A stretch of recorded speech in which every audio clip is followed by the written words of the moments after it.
Welcome in everybody to episode 56 of JD's Empire Sports Talk. Of course, here with Biggie. We're back after a little bit of a week off. Yep, We need a little bit of a break, I think, just to kind of rejuice everything. absolutely. Yep, and had a much needed vacation and needed to recoup a little bit. We went strong, so Yeah, I think we went like 6 or 7 weeks straight up until we last did. week of an episode, and the last one we did was over 3 hours. So I think it was definitely a much Yeah, needed one, the home run I was derby. falling asleep towards the end. I'm not gonna lie to you. I think CT kind of saved us from falling asleep. Yeah, Honestly, he did. He we were did. both Shout out CT. He really did. we were both very tired. He kind of picked us up a little bit at the end. But Yeah, yeah, so today Biggie won't be with us the entire episode, but we'll get as much done as we can until he has to leave. So it'll be baseball heavy in the beginning because, of course, that's the only sport that's really going right now. yep. Football is back, which we'll get to later on. The NBA had one little piece of news that we could talk about. Hockey, really nothing. I looked for a while, I couldn't find anything today. Yeah, there's not much Um, going on right now. yeah, so we'll start with baseball. But actually, usually what we end with is what we'll start with today. 2 weeks in a row, I actually think we're doing that. Is our pick'em segment. Yep, So the boys are not doing the greatest right now in terms of the record, but especially today. I will keep saying this every week. Our records could very easily be different. It could be a lot better based off of some of these games that we picked. It's by the slimmest of margins that we I really know, dude. picked. All these games we picked have been so close. Yeah, I think the only thing that we didn't do too great at was the home run derby pretty much. That was really Yeah, it. Yeah, that was really the only thing we didn't really you know, do too well on. But the game wise, every game is like within a if it's a run or a point, basketball, whatever it was, yeah. whole hockey, it was so close.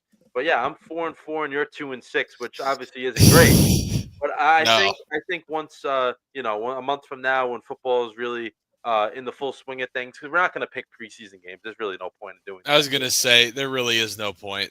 No, and It's sometimes exciting to be back, but not not yet. worth We're throwing not there. picks.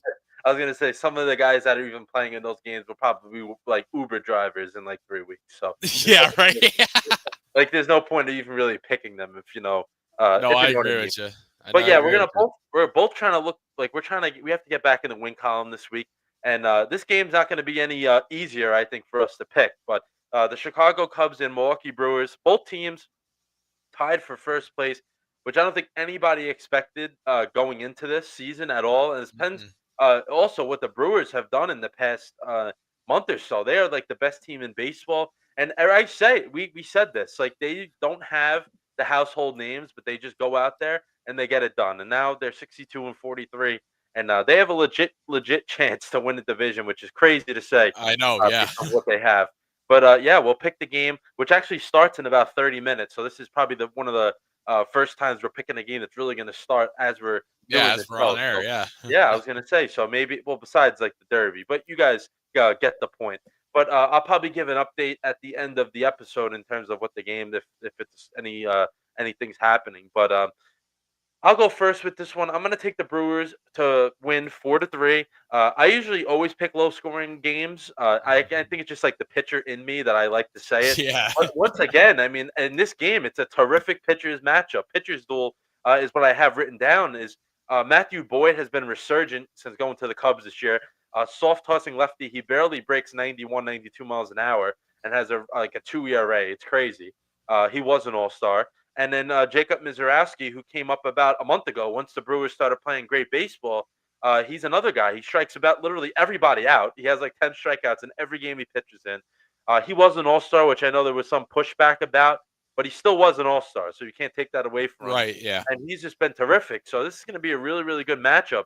And Brewers are home, so that's kind of what I'm going with. That they get sneak out an extra run, and the Brewers always do the little things right, and especially in a game at this magnitude, I think that they're going to do something. I don't know if it's a bunt they may lay down late in the game, somebody steals a base. I don't know what it is going to be, but I think they're going to get that extra run late in the game, and they're going to take home W tonight. That's how I feel, Biggie.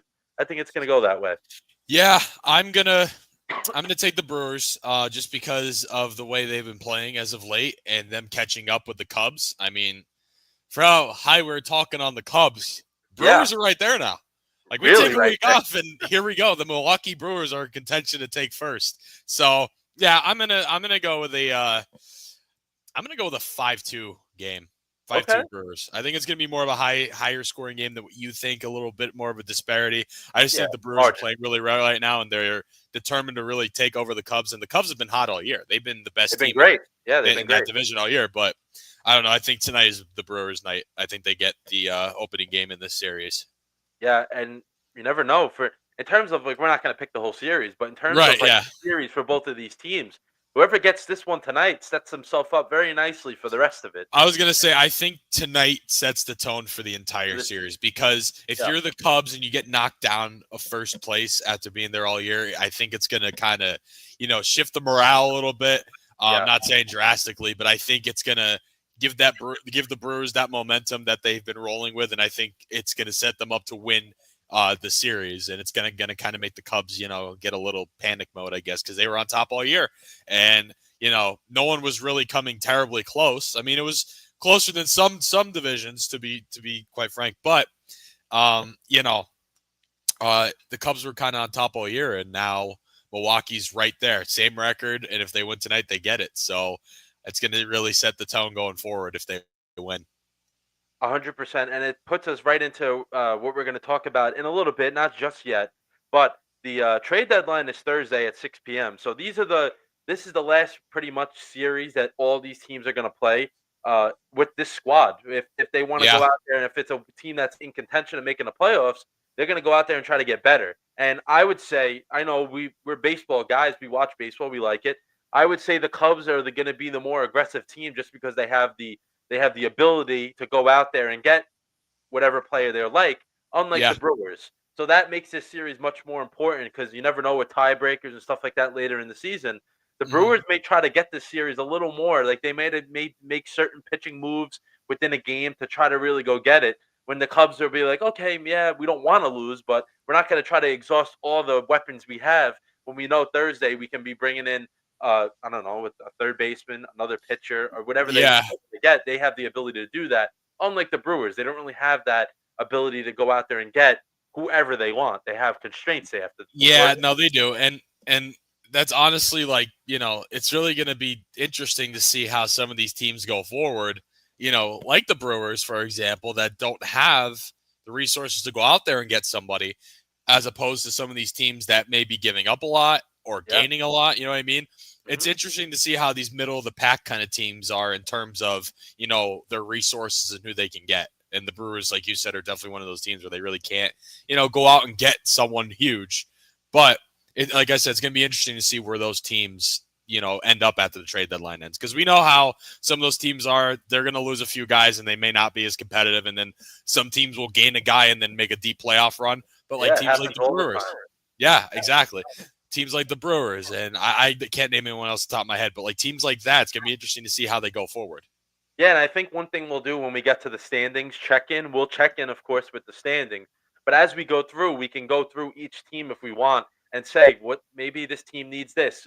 Is this team in the middle of like, should we get rid of guys or should we keep guys? We can go through all that and see what we can, if we can agree on that. Maybe we don't agree on a specific team in terms of what they're going to do, but we can definitely do that when we get to the standings. But we'll stay within baseball for now. And the main headline, just like the Hall of Fame induction ceremony was yesterday, which is always pretty cool. Some guys that we get Yep. to see go in the Hall of Fame, and especially for us two now, it's going to get to the point where, of course, every year goes by, we're going to see guys that we watch play, which is I know. I pretty mean, cool. CC Sabathia, man, he was one of Yeah, the I was going to first say this like hits guys that home. I got into with baseball. Yeah, it hits home a little closer with you with CC Sabathia. He was a Mhm. great Yankee. I remember He was somebody that they kept around for a long time. He Oh was a big yeah. part of it. Mhm. Every year when they made the postseason, he was always in the middle of it, pitching. Whenever I remember, I don't remember obviously watching it that much because I was only 5 at the time when they won the World Series.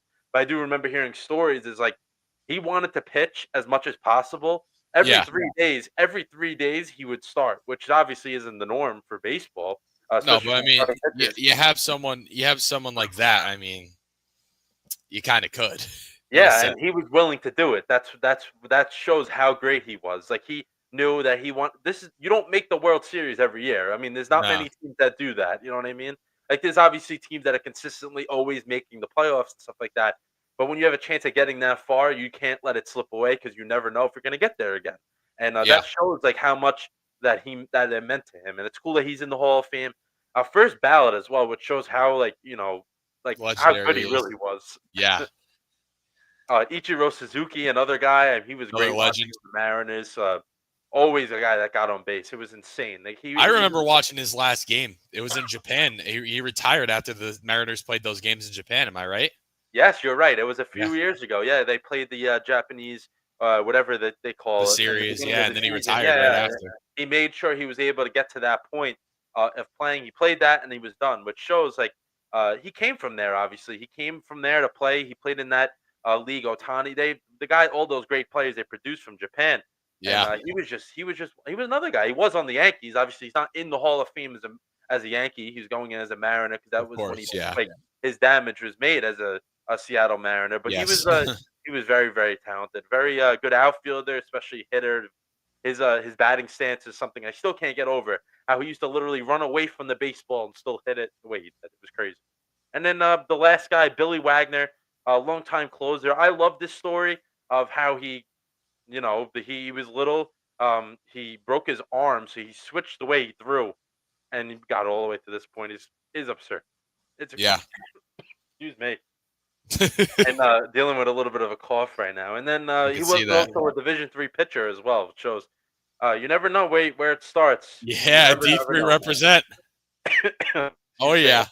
We And then we both get that. D3 yeah, that's what I'm represent, saying. right? Like Yeah. there's We always both people like, play oh, D3, different you're only sports, but yeah, you're only playing at a certain point. You can't get higher than this, and you do it, mhm. and it's pretty cool. And then the last two were Dave Parker and Dick Allen, older guys, so they were voted in by the Veterans Committee, which happens every now and again that certain guys make it, and like after they may have passed away and stuff like that, and they think they deserve that situation. And then the one thing I did want to know was Billy Wagner in his 10th and final year on the ballot. So if he didn't get in this year, he wasn't making it. So that Yeah. shows he just got in and very, very, very, very good. Excuse me, I am dealing with uh, it's like a Ugh. tickle. It's very, very annoying. It's gonna be fun Yeah. making the reels this week. Let me tell you, I'm gonna have to be like, oh, you can't use that one because I'm coughing. You can't use that one because I'm Yeah. coughing. Very, very annoying. But let's power through here. Biggie, I cannot believe this one. Emmanuel Classe, so the electric closer for the Guardians. Everybody knows that he's literally a flamethrower when he comes in the game. He's been put on leave by the MLB, so not even just the Guardian, just the league in general. Yeah. They're cracking down on this gambling situation. There was also another guy from the Guardians a few weeks ago that this happened to as well. And I read into it a little bit today. I'm like, oh, what are they really going after him for? So I'm reading it, and then I see a video on Instagram. It was Emmanuel Classe's first pitch of every inning he comes in. So Yeah. obviously he's the closer. He pitches the ninth inning, all that good stuff. And literally every single pitch, his first pitch was a ball. Think of that. Just like, was that something that he was like betting on? Like, was Wait he a betting minute. on Yeah. himself to throw Wait. the first pitch as a ball? Like they weren't even Yeah. competitive either. Like they were in the dirt. They were over his catcher's heads. I'm Yeah, like, they're like wow. very blatant balls. It was like he was purposely not. He was purposely trying to throw a ball in the dirt, or like it was Oh. crazy.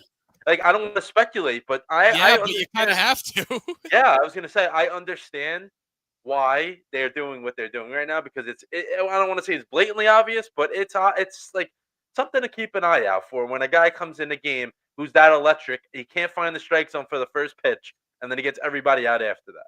Yeah. It Very is a very little weird. suspicious. Very very very weird. A lot going on in the league right now in terms of even off the field stuff. Still, Bryce Harper. This came out. that Rob Manfred was in their clubhouse recently. I don't remember the exact day, but he cursed out Rob Manfred. Bryce Harper did after Manfred mentioned something about like a possible like salary cap for baseball, and especially listen. I take it this way: teams like the Phillies, the Mets, the Yankees, the Dodgers, like they're not going to agree with that because No. they can't do what they're doing right now. I was But it's gonna also say for they the wouldn't have teams the that star power that they do with it with the salary cap. exactly. They wouldn't be able to have the teams they have right now. And then Hmm. it seems like I don't know, do you want to think of the Marlins who are, I mean, they're doing okay, but still, they don't spend money. Like, I understand what Manfred's going to, but it's also like you got to push the teams. You're the commissioner. You got to push these teams to go out and make moves. You don't want to make a Right. super salary cap. Like, we see what it does in other sports. I don't really agree with that. I don't think it's meant for baseball, is what I should say. Yeah, no, baseball's a little different from the other sports. I kind of agree with you on that. Yeah, it's like that the way of the game is like not it's not really not meant for that. And I'm not gonna I'm not gonna say oh way to curse somebody out, but I'm also not Yeah. gonna say I'm not gonna like say that he was wrong for it. I really don't think he was Hmm. wrong for it either. I mean, good for Bryce Harper. He stepped up for the he's providing a voice for the people that may not agree with salary cap. So I mean, Yeah. there's got to be somebody to do it. This guy, like, I don't think Rob Manfred's even a good commissioner in the slightest. So No. every time there's hate against him, I will stand up and go with him. You'll defend Rob Manfred hate. I get it. Yeah, Yeah. I'm not I don't think he even knows baseball. I don't think he really cares about baseball in like the whole as a whole. I think he's Hmm. really kind of just. I know we're Mets and Yankee fans, so we're not going to complain about it. But I think I was he gonna really say, what do only we have to cares. complain about? Exactly, but I think he only cares about those top echelon teams. Like he doesn't really care about the rest of the league. As long as he Yeah, makes money, and it he doesn't really shows. Honestly, the more you say that, I kind of noticed that. That is, care. makes sense. Yeah, he doesn't. He's not like he's not serious about it. It is what it is. But stay in the baseball here. Seth Lugo, so someone that was a former Met and he's doing very very well for himself since he left the Mets. I just don't think they ever used him well, but that's a story for another day. He signed an extension with the Kansas City Royals, a 2-year extension. He was one of those guys that was considered to be on the trade block, so that's out of the window now with him signing a 2-year deal. It was around 50 million as well, so he got a nice Mhm. payday, Mr. Lugo, and he's still going, man. He's still going strong. See what he does with the Royals, they are having a disappointing season, so that's kind of Yeah, they not good. are. It's a bright And then spot for him, though. yeah, he's been good for them. He's been very very good for them. And then Mike Trout, who I had the pleasure of actually watching last week, still can do it, man. He still can hit. Obviously, he doesn't play the field anymore, but he still can hit. On a terrible Angels team. Excuse me. Oh, Yeah, for an awful Angels team. oh my God. I was watching them. I was like, wow, this team cannot field. And they made 2 errors like on easy ground balls. It wasn't even like, oh, this something, bad hop or whatever. Like they were right to them. They booted it. I'm like, Jesus, this team stinks. Yeah, And I mean, I'm selfishly rooting for Trout to get traded, but that's never going to happen. He doesn't want to leave. Maybe one day before the career ends, he goes to a winning team, which I would love to see. I know he's from Jersey, so maybe a Philly. Maybe one day he gets traded to the Phillies. That would be pretty cool. I believe he was a Phillies fan. I know he was an Eagles fan, but I believe he was a Phillies fan. He probably was because where he's from in yeah, Jersey. absolutely. He's from Vineland, which is 45 minutes outside of Wildwood. Yeah, big Wildwood. So I'm On the way sure. to the shore, I always drive by Vineland. Yeah, I'm sure he was a Phillies fan. So that would be, and you never Absolutely. know. Maybe he get traded to the Phillies one day. But he did get his 1,000th career RBI the other day. He's up there in home runs too. I'm pretty sure he can hit that milestone. I forget the exact number off the top of my head, but he's in a range of a certain milestone of home runs that he can get to very very soon. So we'll see. Yeah, and he probably What? will. Oh yeah, he's crazy. He's so good. It's still at this state of his like his And body again, and his everything. team stinks. Like I they're feel bad. yeah. Yeah, they're awful. And let's do a standings check here. Biggie, we'll start with you in the American League, which All has right. had a lot of shakeup since the last time we talked. Yeah, it has. All right, so let's get it rolling here. Let me get this up. Just give me a moment. Probably should have had it ready, but that's on me. All right, so You're good. starting the AL, Toronto Blue Jays. Wow, what kind of world are we living in? Where where'd you go? No, I'm here. I hit the wrong button. I'm sorry. Oh, okay. All right. Yeah, I'm good. But what kind of world are we living in? The Blue Jays are 5.5 games above the Yankees. What? Unreal. What are we doing? What world is this? We we thought the Blue Jays weren't going to have a full roster by opening day, and now they're leading the division by 5.5 games over the New York Yankees. And they're 20 games over 500. Yes. Insane. What is going on? They're 8-2 in their last 10. I mean, they're on a roll. And the Yankees, they're still not playing great. They're better than they were before, but not that much better. Still not happy at all.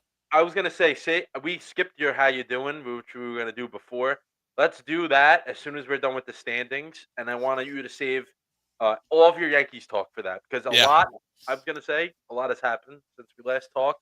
It You need to has. get it. You definitely. I'm not in your shoes, but I know you need to get this off your chest. Yeah. So you let's save the Yankees talk like for a little bit because I know you're gonna. You need to get this one. Yeah. Again, I got some things to say, and then Boston, Tampa, and then the Baltimore Orioles, who just having a bad year.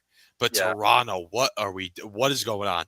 Yeah, and then Biggie, the question I had for you here was within the division. So the Blue Jays are definitely going to do something to trade for a trade, like to bring somebody in. I was say they're going to make a move because they're on a hot streak right now. They're going to want to get someone. Yeah, they have to take advantage of it. And then the Red Sox, like we talked about this for weeks now. They traded Devers and got better somehow, and now people are saying that they're going to go out there and make a move. But also, I think they'll trade people. So, like, what do you think of like what the Red Sox situation is? Because they can go for it because they're in the playoff spot. But will they? Will they really go for it?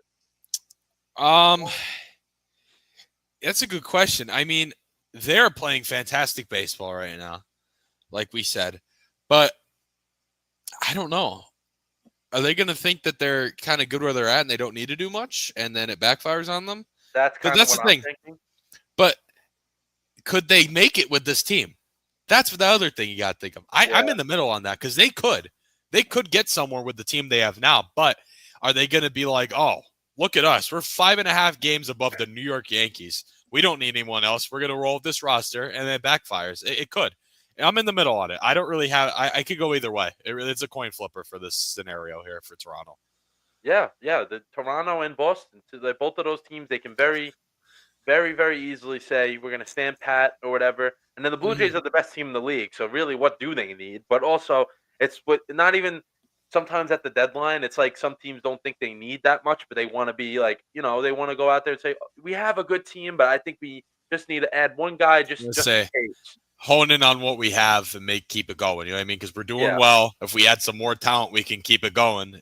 You know what I mean? Because you see where they were at the beginning of the year. I mean, they were good. They were better than we expected, but they weren't this good.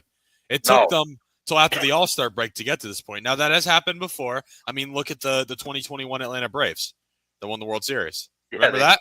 Yeah, they sucked in the first half of the season. After the All-Star break, they went off and won the World Series. So, I'm not saying that's going to happen with the Blue Jays, but it could be a scenario like that in a sense where they think that they kind of have it going, and maybe they don't.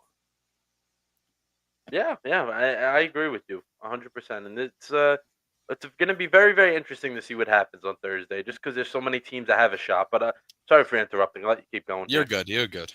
AL Central, Detroit Tigers still riding very highly, 8 games ahead, 61-46. They're just great. They stunk lately. Yeah, they're great, but they're 2-8 in their last 10. Yeah, you know what I mean. But they're just that good to where, it matters, but not as much as it would for anyone else. Yeah, exactly. I mean, they would be in trouble a little bit. Yeah, everyone else would, but the Detroit Tigers are still 8 games ahead after being 2-8 in their last 10. I mean, wow. And then, like I said, I love to see the Tigers do well. I always tell this story. I've probably said it every episode when I saw a game out in Detroit last year, and I thought it was a blast. It was a really fun time. So I've been rooting for the Tigers ever since. So, they're like another team I always root for if I can, Yeah, they're not. They're a likable team. Good. Yeah, I was going to say they haven't been good. So yeah, kind of helps. Yeah, and then the rest of the AL Central is not much worth talking about. Nothing's really changed. Kind of disappointing. Yeah, the only thing I could say is the Twins are going to be an interesting team at the The deadline. trade deadline. They have Yeah, they have yeah, guys that can trade, especially yeah. pitching. They have a lot of pitching, especially the bullpen. And They both our teams are looking at one of them. Yeah, I don't know yeah, if you saw. yeah. I did. So Hmm. that's something that Twins could be very very active. I mean, obviously not in the way they may have thought when they started the season, Right, but you got to pivot. Sometimes it doesn't go your way. You got to be able to adjust and say, we got guys on this team that we can get rid of. We have to, move forward. right. And then talking to the AL West, the Houston Astros, they're 4-6 in the last 10, 60-46. They're 4 games ahead. This is honestly, and it's crazy to think the AL West is the most competitive right now. And it's not even that competitive. No, not really, but It's not very competitive, but it is compared to the yeah, East and the Central. I mean, and this is probably some of the worst competitiveness we've seen. I mean, we have the Astros who are good, the Mariners who have been playing well still. Rangers. Look at the Rangers Rangers. have Rangers are above 500. The Angels, they suck, and then the A's are playing a little bit better. They get better every time we come on, I think. Yeah, they have been. They have been they've been improving. And I mean, obviously they're not really in a good situation, which we talked about. No, And then with the Astros, they I don't even know how they're playing. Like even with their to this level, they have so many injuries and they're able to still withstand it. produced, yeah. And then something we talked about with the Rangers. I wanted to get your thoughts on this. I guess they're going to go for it now, right? They might as well. Yeah, they're going to. Yep, they're going to go for it. Yeah, I mean they're 9-1 in their last 10. They're only 4 out of first, 56-50 now. I mean, excuse me. What we've been talking about was this is a team that should be a lot better than what they are, and we've been saying it, saying it, saying it, and now they've lived up to it, which is very very good to see for them. But yeah, Yeah, they might actually go out there and make some moves and go for this I thing think because they in will. terms of like wild card positioning, they're probably yeah they're in it. They're pretty much in it. Yes, They they're in are. it. So there's 4 teams right now. If you think about it, Mariners, Rangers, Yankees, and Red Sox are the wild card teams. So they're Yeah, all 4 teams for 3 spots. There's really no one else particularly close. Like the Rays are 500. Those other AL Central teams are at 500 or below. Angels stink. So they're not yeah, really. It's pretty much going to be one team out of those 4 that we just said are going to be left out. So we'll see which one um, goes for it and doesn't go for it. But yeah, the Rangers are very easily could be in the postseason. So yeah, that's going to be the thing though. It's like, say the Yankees go out there and make a move? Is it push the Mariners and the Rangers to go out there and make a move so they can preserve, playoff spot? That's the thing yeah, to think about. And you know what? Before we get to the National League, I'll let you do your Yankees. How you doing? Just get it out of the way now because I don't want to hmm spoil it. So yeah, let's do that. Let's do that, and then I'll try to calm it down a little bit, and then we'll get into the yeah. I get it. Phillies are good, but at Yankee Stadium, and I know for sure because a lot of, like I've mentioned on the show before, the Phillies are the most popular team around here. And, even if you're not a Phillies fan, you're rooting for them or everything. And everyone who, I don't think half these people have watched baseball before, are out at Yankee Stadium wearing Phillies gear from Northeastern PA. And, they're all talking crap about the Yankees. You've never watched baseball in your life. But still, I mean, the Phillies are good. We know that. We know they're a great roster. And I knew this was going to be a very good series. But to get 12 runs put on you in the first game, mind you, 12 runs in the first game, 9 in the second, and you barely win the third one, you got to compete with teams like that. Now, look, I'm not saying the Phillies are bad. They're a great team. They obviously are fantastic. They're loaded. They're good consistently every year. They were in the World Series 2 years ago, and they made the playoffs consistently. Red October. We know how that is, right? I do, especially, very like I annoying. said. Very annoying. Yes, I root for the Phils, but I can't stand Red October. But you have to compete with teams like that. That's my problem. And then the Blue Jays, you lose 2 out of the 3 to the Blue Jays too. I mean, like I know, again, they're hot right now. I get it. But the problem is they're not competing with the teams they should compete with. I just don't get how you go, and again, you win a series against the Braves, but then you go and get embarrassed by the Phillies. And I wouldn't say embarrassed by Toronto, but you still lose the series. You lose 2 out of the 3, but you get Yeah. embarrassed by the Phillies two games in a row. Like I'm telling, like that was not. You go with 4 runs in the bottom of the first inning, like in the second game. You saw that, right? It was 4-0 at the bottom of the first. Like you have to compete with teams like that. You have to compete. Like that's the problem. They haven't been competing at all. Like they have this stacked roster. They started off the season fantastic, and they're the freaking New York Yankees, for Christ's sake. Compete. You have to compete with these teams. You can't the Phillies are good. Oh, they're loaded. So are we. So are you. You're a loaded team. You're the New York Yankees. You're the most storied franchise in all of sports. You have a loaded roster every year. We may have an incompetent manager, which I'm starting to not like Aaron Boone. I'm gonna be honest with you. He made some good moves though, moving some guys around. But now, where's that competitive spirit? Where is it? It's not there. This team needs to compete with the teams that are clearly on their level, but they're not. The Yankees are not playing like it right now. So, but right now they are up. They're down 2-0. Down 2-0 on the Rays in the bottom of the first.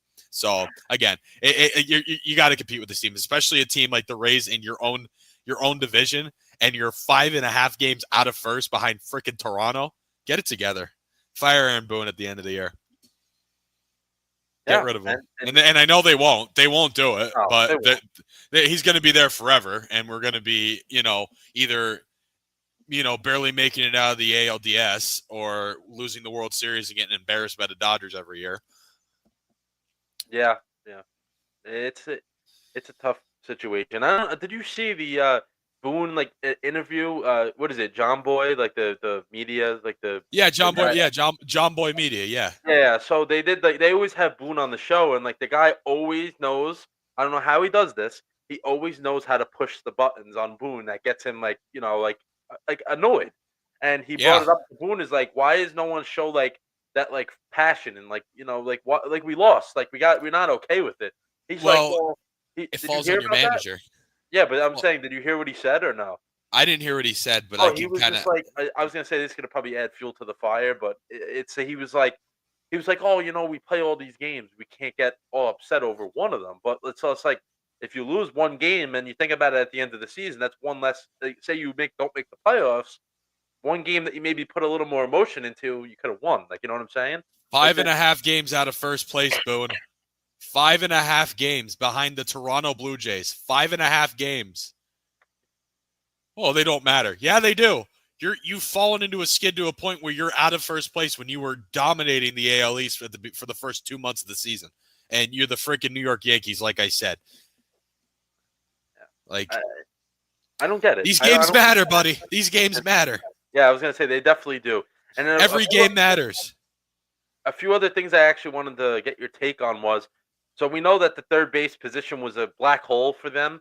They did bring in 2 guys that can play third base, Ryan McMahon and Ahmed Rosario. I'm a big Rosario guy. I don't know how much production he'll give, but I think that gives them 2 competent actual third basemen that can do something. Yeah, I agree with you 100%. That's one of the positives from this now. I mean, we got guys that can fill that void, like you said. So that should be good. Yeah, and then the other thing I want to talk to you about was the Judge injury. That's a tricky one, man. And as much as I'm talking down on this team, that's part of it too. We don't have Judge. Like, everyone's like, oh, it's either a strikeout or a home run, but you don't understand how good this guy is. It's just people hating on the Yankees. This guy is so crucial to our team. I mean, we should still be dominating. We shouldn't be getting embarrassed like this, but there is going to be a little bit of a talent drop off when you lose your best guy and one of the best guys in baseball for the last 5 years, 5-6 years.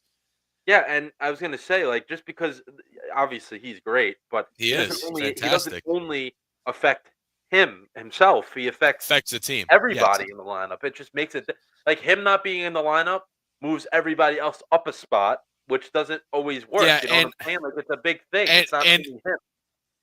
With us, it should work.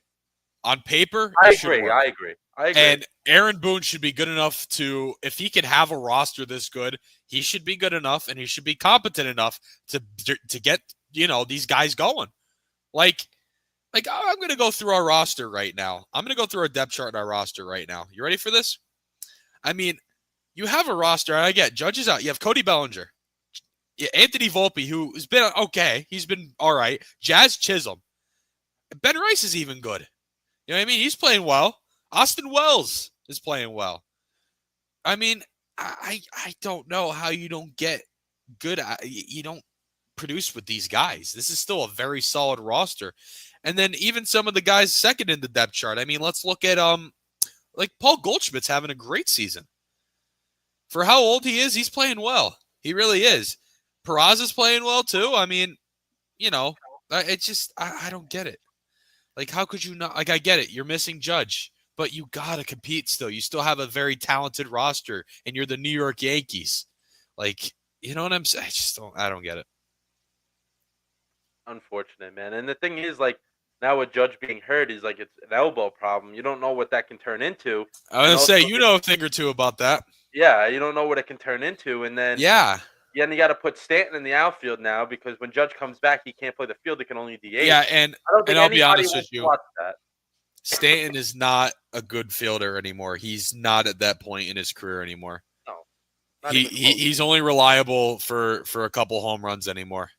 Yeah, he You can't know even what I run the mean? bases, and they are expecting him to run around the outfield. No, It's like not happening. it's a bad situation in the outfield. I agree, but again, you have so many other great guys that you should not. It shouldn't affect you as much as it is. It'll affect you a little bit, but not as bad as it is. You know what I mean? You shouldn't be getting embarrassed like this and be 5.5 games out of first place behind Toronto.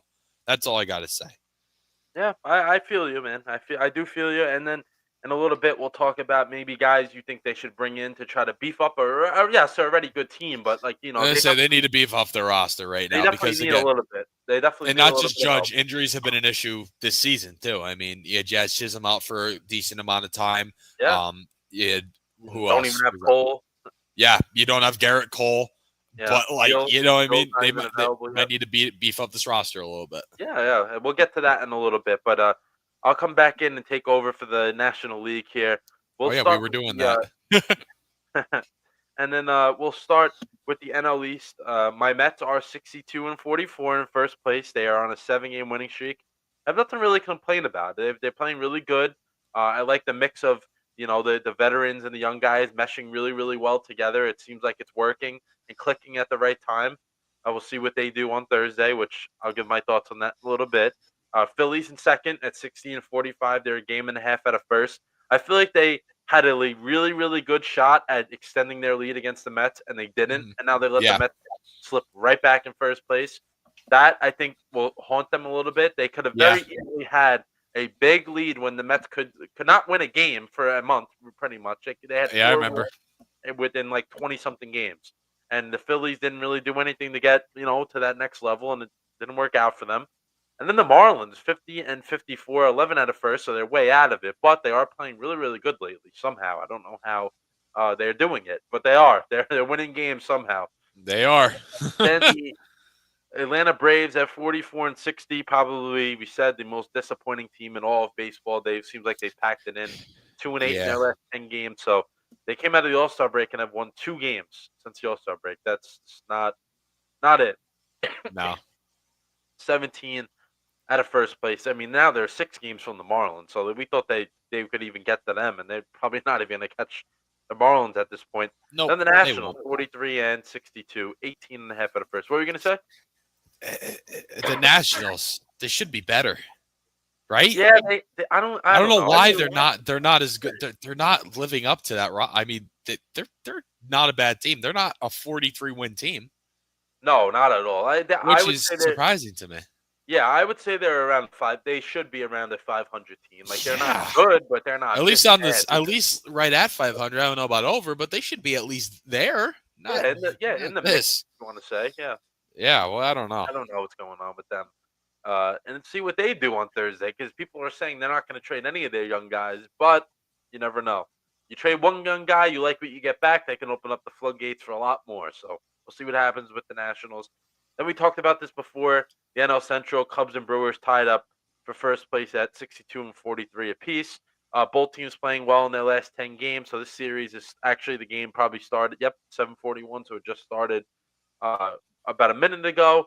Reds are 56 and 50. They're 6.5 out of first place, 7-3 in their last 10. They're in the mix for the wild card, very, very much in the mix for the wild card. And I think this is a team that I was very impressed by them. I didn't see them in person, but when the Mets played them out of the All-Star break, I was very, very impressed about their athleticism. Their pitching is very, very underrated, and then they hit when they have to. Like they don't go stretches without driving guys in when the guys are in scoring position. They do the little things right. And I mean, it doesn't really surprise me because of Terry Francona is a very good manager, so I'm not shocked by that. But a very young team that is seems like they're more mature than that their ages, like on the field. Like they seems Yeah. like they know what they're doing. And we talked about the Reds as well. We said this is a team at the time when we did talk last time we talked about them. I think they were only like 2 games over 500, but now they're 6, and then they can keep going. You never Yeah. know what they can do.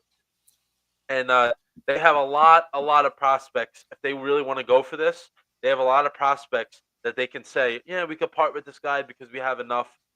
Let's bring in whoever they may think helps their team out. And then the Cardinals, 54 and 53. They're 9 games out of first, 3-7 in their last 10. So I know they are over 500, but I actually think they're going to wind up getting rid of guys. I don't think they're going to keep any of their veterans around. I know they are over 500, like I just said, but I think they're kind of going in the wrong direction. So Yeah. I think they have a few guys that teams would like to say, you know what, we'll take this guy from you, and we'll see what they do.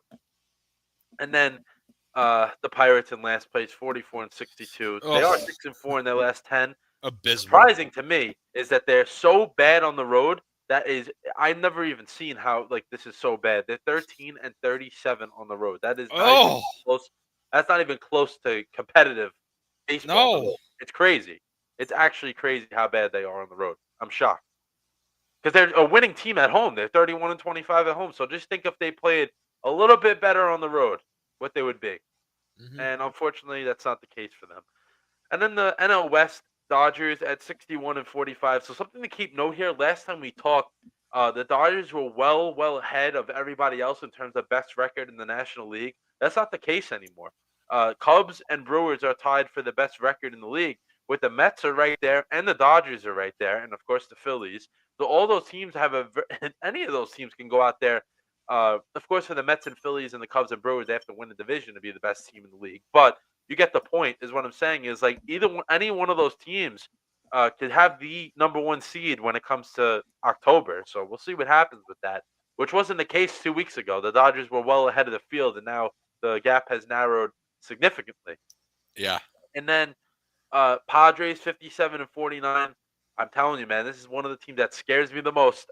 Being a Mets fan, they're 4 games out of first, 5-5 in their last 10.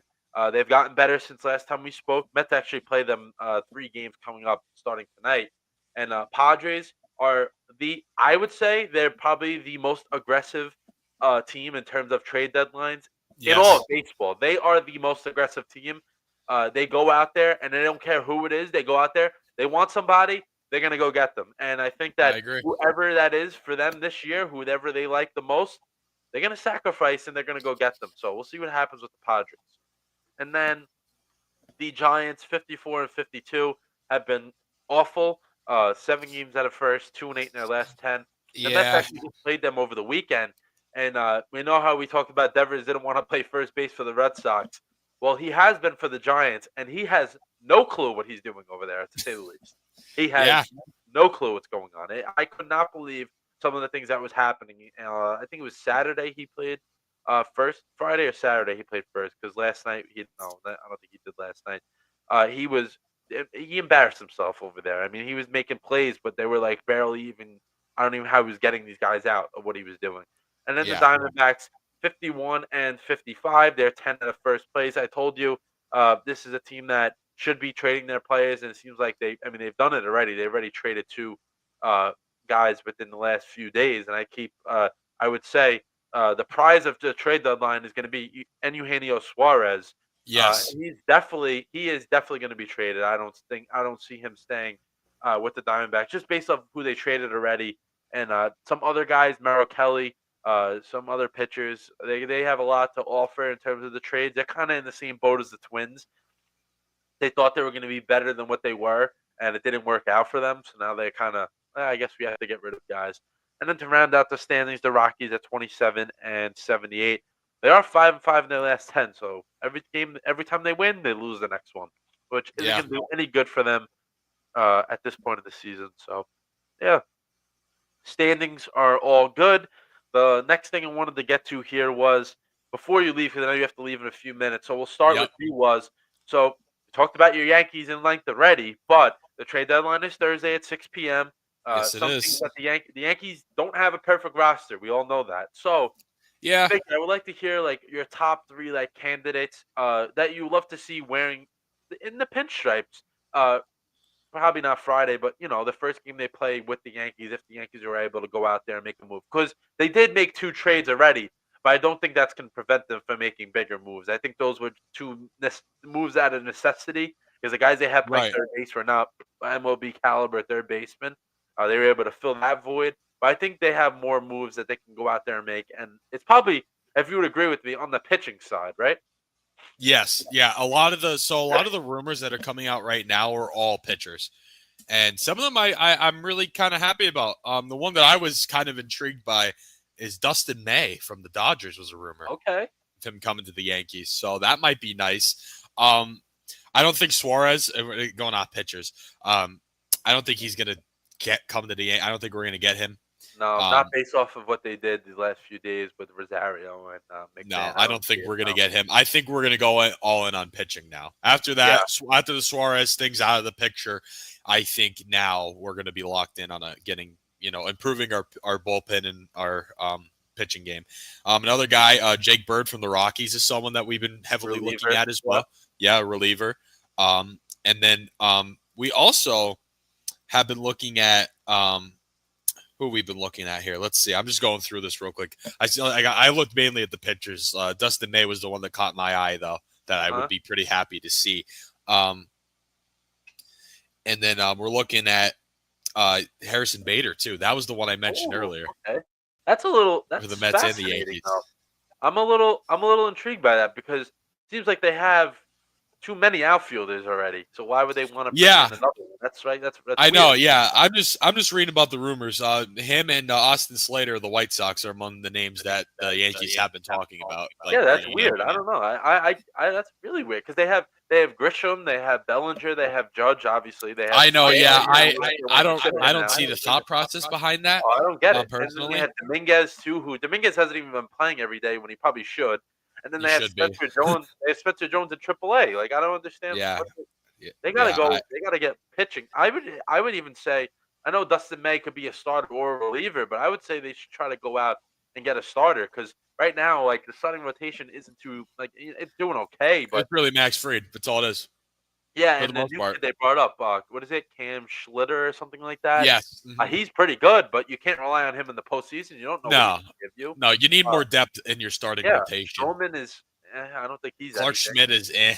Yeah, he's hurt now, so he's not Yeah, going to he's be hurt, and available. even when he's healthy, he's not that good. Yeah, and I don't think Heel's going to be anything like in terms of start. I don't think he has enough time to come No, back as a starter. So no. I think they should He's just just put him. starting his rehab assignment down here. In Yeah, this, just now though, right? yeah, he's just starting it now. I'm pretty sure. Yeah, so if they really want to get him back, if I were the Yankees, I would honestly say for the rest of this year we'll let him pitch out of the bullpen.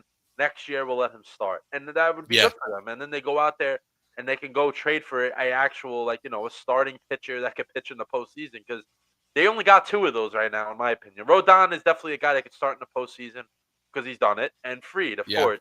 But those other guys, I don't think those are guys you want to start in the postseason game. I really don't No, think so. absolutely not. I think we need to bulk up our pitching a lot rather Yeah. than outfielder. But speaking of Luisco, I don't know. I was thinking about maybe going to see. I haven't been to a game at PNC Field in like A a while. year. I haven't been to one yet. I don't know. I think I've talked about it on here before. For baseball, I travel to more stadiums than I do seeing the hometown team. I don't know what Yeah, it is. They I can just see that. something. Have you ever been when you were at Marywood? You ever go to a game, Route Yeah, Riders? I actually I've been to the only actually no, only one. Yeah, so one, but I Yeah. didn't sit in the stands. I we had to do like a class project or whatever it was, so I actually got to Oh, call okay. like 3 innings of the game or whatever. We were able to do the whole game, but like only 3 innings were like actually where people can hear it. Like the rest of the game, Yeah. it was like Oh, off that's to the cool. side just for practice. So yeah, I was there once, but there wasn't really many fans there, to tell you that. Yeah, that's the thing. The fan engagement. I don't know what happened, but the games aren't as fun as they used to be there. Yeah, And obviously, me being a stadium traveler, I try to see there's so many minor league parks. I mean, compared to hockey, because I'm comparing it to hockey because I go to way more Wilkes-Barre Grand Penguin. Like I'm a partial season ticket holder for the Penguins around here, so pretty cool. I'm there a lot. Like I see on average 15 games a year at that arena. Yeah. So comparing it to that, there's more minor league baseball stadiums and baseball stadiums to see. Maybe that's why. But I also I don't know, the fan engagement prices are insane up there in that area at Montage Mountain. So maybe that's it. But I don't know. Maybe I'll try and get to one of the games while he's down, see him pitch. Yeah, he's a really good pitcher, man. His Yeah, fastball he is. firm, good Might be an changeup. excuse to go up there, you know? Yeah, you see somebody that you'll be rooting for, hopefully, on the mound in the postseason if it goes their way. But Yep. yeah, anybody else you want the Yankees to try to get, or maybe someone out of the box that people aren't thinking of. Not really. I kind of like the rumors that are going around about the pitching. I think those are some quality names. Yeah, they definitely need a little bit of pitching, not too much, but they definitely need to bring in something to help out. The rotation, I say the rotation especially, and if they could bring in bullpen, that's an extra bonus because the bullpen's Yeah, already but pretty good. they need to get their rotation better. Yeah, yeah. I mean, it's unfortunate because it would have been really, really good if they Yeah. had all these guys healthy. But baseball, that happens, man. Yeah, It is what it is. it does. But yeah. So my three guys, I wrote three spots, but I have two in one spot. So I'll start with my number one. My really like, I don't think it's gonna happen at all, but I would love to see Jaron Duran play for the Mets. Mm. They need a center fielder. He could play center field, obviously. I think they need one more bat. Just when you look at the lineup, you say, yeah, they have a good lineup, but it seems like they're lacking one more, really, really good hitter. And I feel Yeah, like he would provide not only great defense, electricity on the bases, but him hitting, like just in general. That put him in the fifth spot in the lineup. So you have your Nimmo, Lindor, Soto, Alonso, then Duran. It's like, oh, okay, it sounds a little more different than. I was gonna Uh, say that sounds good. it sounds good. It does sounds very good compared to Nimmo, Lindor, Soto, Alonso, McNeil. Like you know what I'm saying? Like now you have Yeah, McNeil batting a little lower in the lineup. That pushes Marte or whoever's DHing a little lower. Puts Vientos if you still have Vientos around. I don't think that's gonna happen. I think he might be gone at the deadline for whoever they yeah. bring in. Vientos, if he's playing Mauricio, all of a sudden is hitting. I'm happy to see that. Now Alvarez is back. If you have like Alvarez batting eighth or ninth, that's like, okay, this is a really, really good lineup. But right now, I feel like they're lacking one bat. So I would really love to see that would be like the icing on the cake for me to see Jaron Duran playing center field for the Mets. Yep. But I think they're really going to go after maybe a lesser name like a Cedric Mullins. I know you mentioned Harrison Bader before. I mean, I don't know if those are the like okay, you already have Tyrone Taylor. He can't hit a lick, but you want to bring in like a Cedric Mullins or Harrison Bader. That doesn't really move the needle to me. That you had No. Bader last year. You had Mullins is all right. Like he's not going to do anything special. Durant could be that game changing type player. And I know they're very interested in Luis Robert from the White Sox, but I don't really know. I'm a little concerned about. I know he's young and he's been an All Star a few times, but it seems like he like is not always motivated, which I don't think it would be a problem with the Mets because they're in the middle of a divisional race right now. But I don't know if you want to try to. You have to get. Do you want to get the energy out of someone, or do you want the guy that's going to bring it as soon as he walks in? I Yeah. think it's a no brainer. Like I don't know if that's what like it would be the problem. I don't know if it would be on the Mets either. I think the Red Sox probably want a lot more than maybe what Duran's worth. And then just like in general, the Red Sox may not even want to trade him at this point. We got to see Yeah. what happens with that. But I'm going to be selfish and really hope that he ends up a Met by the end of the trade deadline. Then my number two is a combination. So Zach Gallen or Merrill Kelly. I would love to have either one of those guys. I put them together just because they're both from the Diamondbacks, who I said before has a lot to offer in terms of pitching. And I think that I would be more happy with Merrill Kelly because I just feel like he's more, just consistent across the board. Right. Gallen, yes, is probably more talented, but I feel like Gallen has those ups and downs which you don't want in the postseason.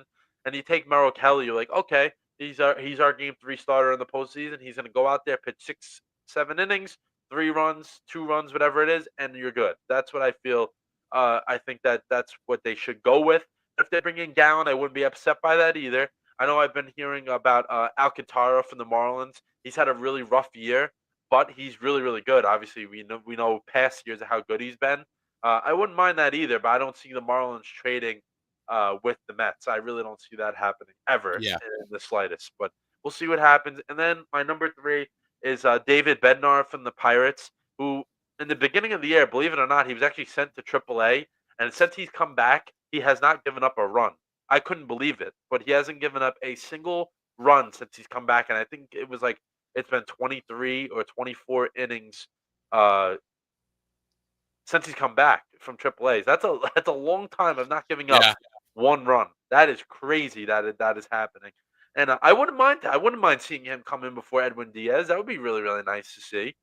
Set up Diaz a little bit, but yeah, they need some bullpen help. The Mets. That's what I can say. They need if they don't want to get another starter, bring in two bullpen guys. If you want to get a starter, you bring in one starter, one bullpen guy, and they need a center fielder. I know McNeil has been doing it for them, but I don't really find him as a long term solution for the Mets in center field.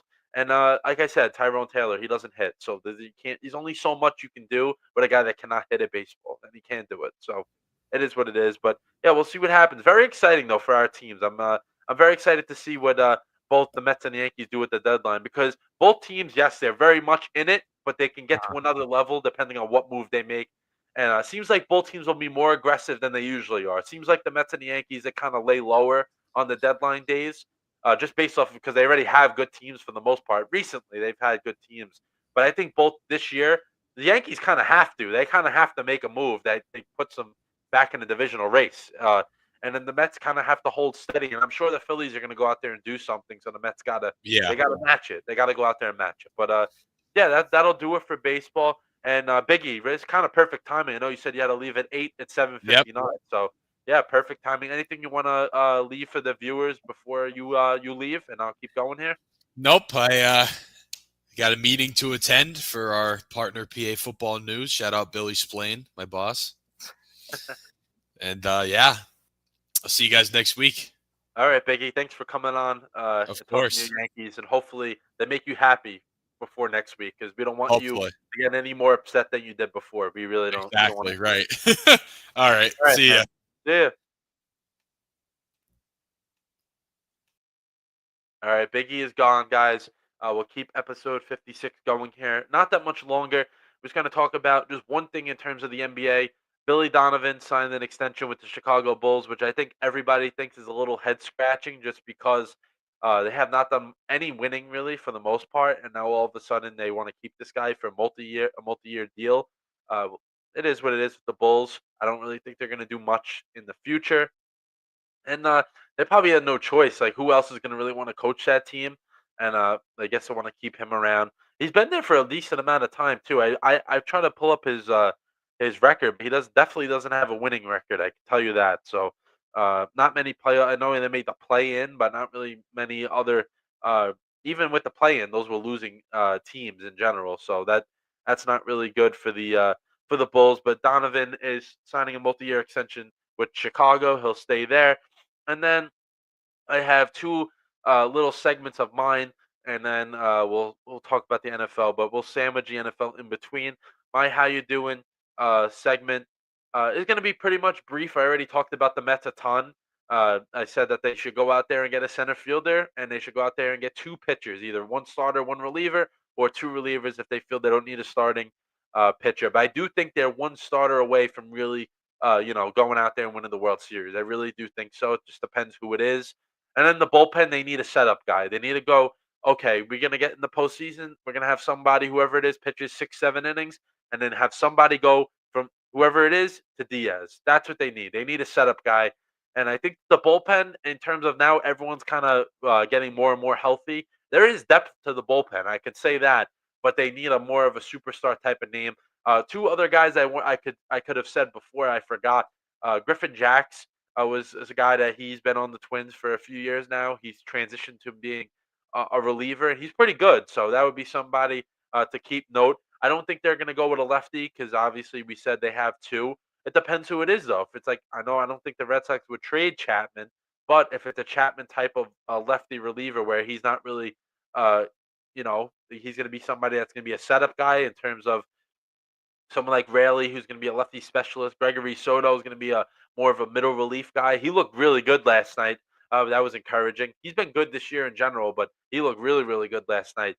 Pitching that seventh inning, striking out. I think it was one. I know it was one, maybe two guys in that seventh inning. So we'll see what happens with that. But yeah, I think that's all the Mets need. They don't need that much, and I think that one other thing they need to try to clean up is they have three third basemen right now. They need to get rid of one of them. I don't know who it's going to be. They need to get rid of one. I feel that's going to be more of a problem than anything. That when you have three guys that try to play one position, that you really don't have any. And I think they need to really focus in on okay, who do we not think can get to the higher ceiling compared to the other guys, and that's going to be the guy that you have to part ways with a little bit. And honestly, I'm thinking more and more it might be Vientos. I know he's had the most big league production out of the three of him, Mauricio, and Beatty. But Beatty is giving you the positional versatility of second and third. He is a lefty bat. Mauricio's a switch hitter and can play second and third. So both of those guys play multiple positions. And Mauricio's been. I feel like Mauricio has the most talent inside. Seems like if he's developed the right way, he could be the best guy out of the three. So I would definitely keep him around. But in terms of Beatty or Vientos, if you have to evaluate that, you're like, okay, Beatty could play second now and third. He is a lefty that you don't really get. You don't always find lefty bats. That could be the guy you'd be like, okay, you know what? We're gonna keep him. And Vientos probably does have a little more value at this stage of the game, just because, like I said, he had more production so far in the big leagues. So we'll see what happens with that. And then yeah, center field. I don't know who they're gonna really get, but it probably would be better than what they have. And I saw Brandon Lau or Lowe. I always pronounce the names wrong because there's two of them. He plays the one that plays second base. He has 19 home runs. He's an all star. I would be on board for that. Him playing second base for this team. McNeil transitioning to the center field if you want to go that way with it. I mean, it's not the best defensive alignment, but at the end of games, you can always put Taylor in there and if you don't get the center fielder that you hope to get, that wouldn't be a bad move either. Bringing in a second baseman, I know that's probably something that not many people thought of, but I would agree with that. I like that move if that's what it comes down to. But I definitely would not make that the first priority. I would not want to count on McNeil playing center field every day. I really don't think that's going to be sustainable at all. In terms of playoffs, because you never know what's gonna. You make one little mistake in the playoffs, you can lose a game, and we've seen it uh, over the years. There's something that comes to mind is Cespedes playing center field for that Mets team, and he kicked the ball, and you know what happened after that.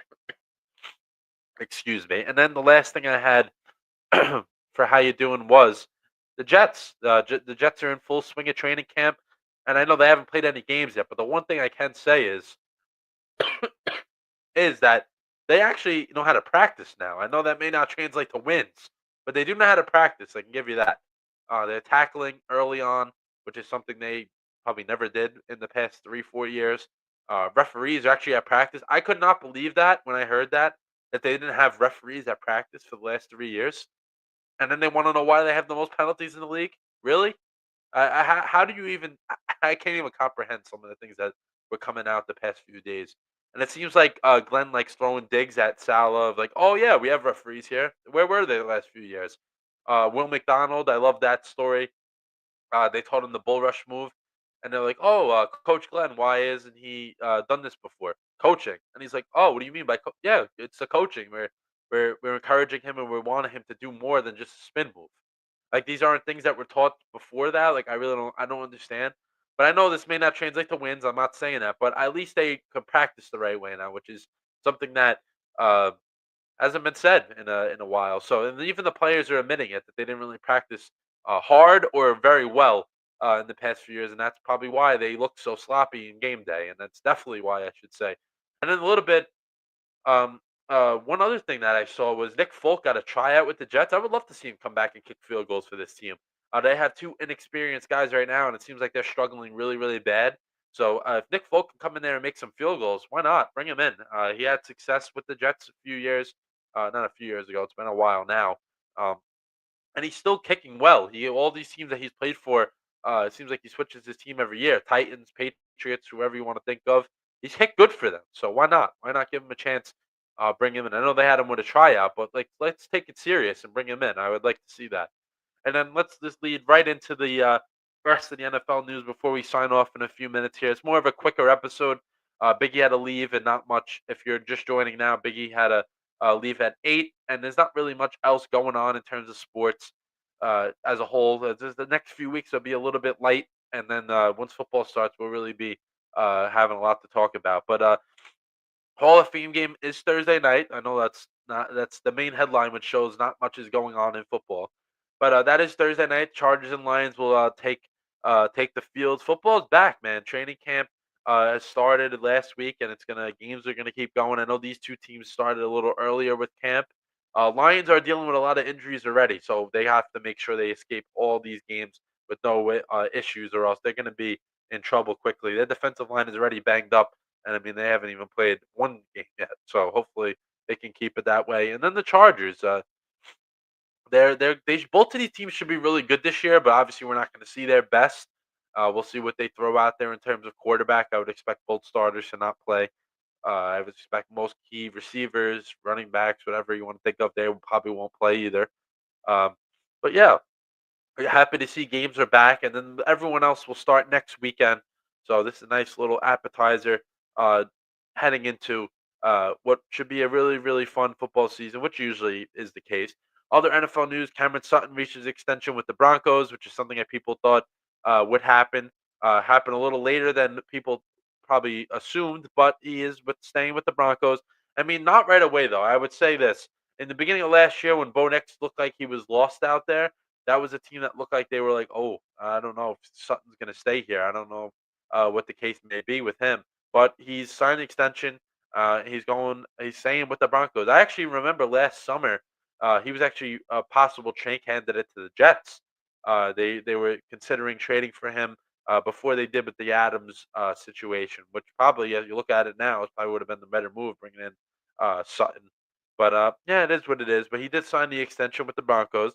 Staying in the AFC West, Christian Wilkins, released by the Raiders. He signed a huge deal last offseason. He only played 5 games for the Raiders before suffering a really, really bad foot injury. I think it was like a Jones fracture or whatever it is. Those are very, very tricky. And obviously he's a ginormous guy.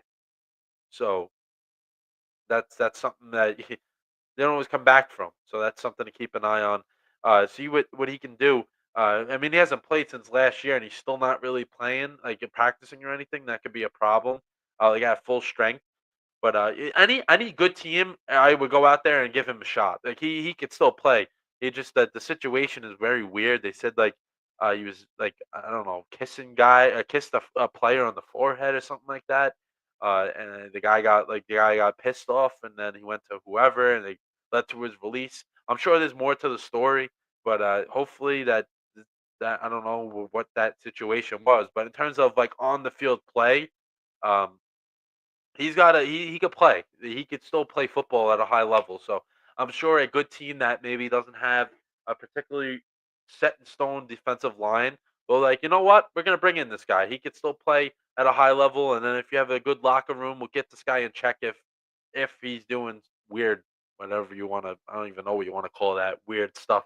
But yeah, so that's whatever that situation is. And then Kenny Pickett injured already, which kind of stinks for him because he had a chance at the starting quarterback spot for the Browns, which is wide open. I know they want to say it's wide open. I don't think so. I think it was really a Flacco Pickett thing. If Pickett impressed, I would say he was going to get the starting job day one just because he's younger and they would like to see him.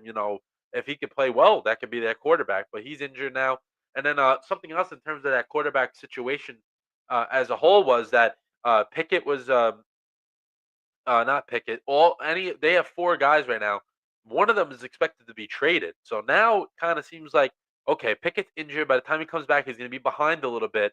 We might just get rid of him and trade him. Why cut him? Because you could definitely get something back for him. And they just traded for him in the offseason. He could be the guy that's the odd man out now. And then they'll roll with Flacco, Dylan Gabriel, and Shador. I could see that happening. Or I could see Shador getting traded because it seems like they have obviously had Gabriel on a higher pedestal than they had Shador just based off where they drafted him. They would not probably want to trade Gabriel. It'd be like, okay, we'll do Flacco and Gabriel, and then you get Pickett when he comes back from injury. I can see that happening as well. So if I had to guess, Pickett or Shador would be the two. Either one of those guys will be traded. So that's something to really look out for. And I'm sure there's going to be a team that has a backup gets injured, or a starter gets injured and a backup has to step in. Something's going to happen where one of those guys will have a chance at being a backup or a starter for a team very, very quickly. So we'll see what happens with the Browns. And the last thing I had here was the chalk moment of the week, and that'll round out the show was the Dolphins cornerback room. So we know the Dolphins traded Jalen Ramsey a few weeks ago, and yeah, ever since then they had three DBs get injured in practice within the last week. I think it was Artie Burns, who's probably their most talented, or one of their most talented corners, is already he's done. He's torn ACL, and then they have two other guys that got hurt. So they've lost four cornerbacks in the past 3 weeks. One for trade and three for injury. You don't know when those other guys are going to come back. This the cornerback room is already not great, and yeah, it's kind of getting slimmer and slimmer by the day. Uh, the Dolphins are in a weird spot because it seems like they're set up to do really, really bad. I don't know why everyone feels that way, but it seems like everyone that likes football is kind of in the same boat that this team is not gonna. They're gonna fall right on their face pretty quickly. It didn't end too well for them last year. McDaniel, people thought he could have been fired. I would definitely assume for him to be on the hot seat very, very early. Tua is, what he does. He didn't really play too great at the end of the year either. Um, I know they try to make a run at the end. That's just because really they weren't playing good teams. That you can't really take too much stock into that. They weren't playing anybody good, and they were beating the teams they were supposed to beat. Tyreek Hill was supposed he was tweeting out that he wanted to be traded. Now all of a sudden he's not. You never know with that. Waddle was injured, not injured, injured, not injured. There was a lot going on with that. Defense was not good. They were good, and then they stunk at the end of the year. They lost guys now defensively. Injuries. There's a lot not going right for this team, and they haven't even played yet. So that's something to keep an eye on, and we'll see what happens. But yeah, that'll wrap up episode 56. A little bit shorter than usual, really by like 30, 40 minutes. Like I said, there wasn't really much going on. We also started earlier at 7. So if you guys missed the beginning of the show when I sign off, you can go and watch the beginning 30, 40 minutes if you missed that. We did put it out there, but it's also everyone's used to everyone the show starting at a certain time. You may have forgot.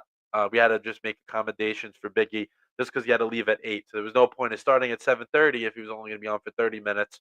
He gave a lot of good insight in terms of his Yankees, who he'd like to see traded, what's going on with them. He's still very upset at Boone. It seems like his frustration getting higher and higher with Boone. We talked about our pick'em, which I can actually give a update on now. Let's see what the score is of the Brewers and Cubs game, which is 30 minutes in. So it definitely has probably the third or fourth inning. Only the second inning, and the Cubs are up 3-0. So our pick is definitely not looking great so far. Mizurowski, um, 3 runs given up, only one earned. He has 5 strikeouts, 2 walks, 56 pitches already. So he has a lot of pitches. He's not going to go deep into this game at all just because he has all those pitches already. Oh, he made the errors. So that's the thing. Pitchers make errors and it doesn't count as an earned run is a little quirk in baseball, which is kind of funny because like it's an error, but it's also on you. So if it is on you, it kind of should be an earned run. But that's just the way baseball is. He made a throwing error and it scored 2 runs. And then they also scored on a wild pitch. So they scored 3 runs pretty much on nothing. So that just shows what type of first inning that was. But yeah, that'll do it for episode 56. Thank you for everyone. Thank you everyone for watching, and we'll be back later. I'll be back later in the week. I'll probably do a Mets recap of the deadline in terms of what they will do.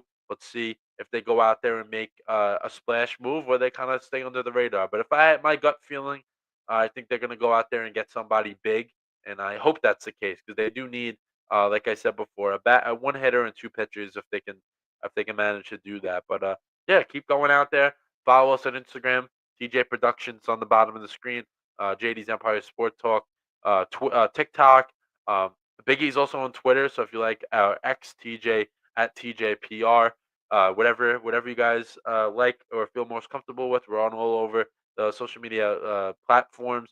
And then YouTube, give us a subscribe to the YouTube pages. Tune in next week for me and Biggie, which will be episode 58 next Monday. Most likely, we won't set it in stone, but it will probably be next Monday. And then we'll probably do like what we think NFL. We'll probably do like a little preview of NFL, maybe some fantasy stuff as well, because I know fantasy is going to start heating up a little bit soon. And then yeah, later in the week, like I said, we'll come out with episode 57. We'll do Mets, any Jets stuff that comes about. We'll do that. Anything big, we'll talk about it. We'll get into everything, but thanks, guys, for watching. And yeah, JD out. And of course, Biggie has been out for a few minutes. But yeah, see you guys.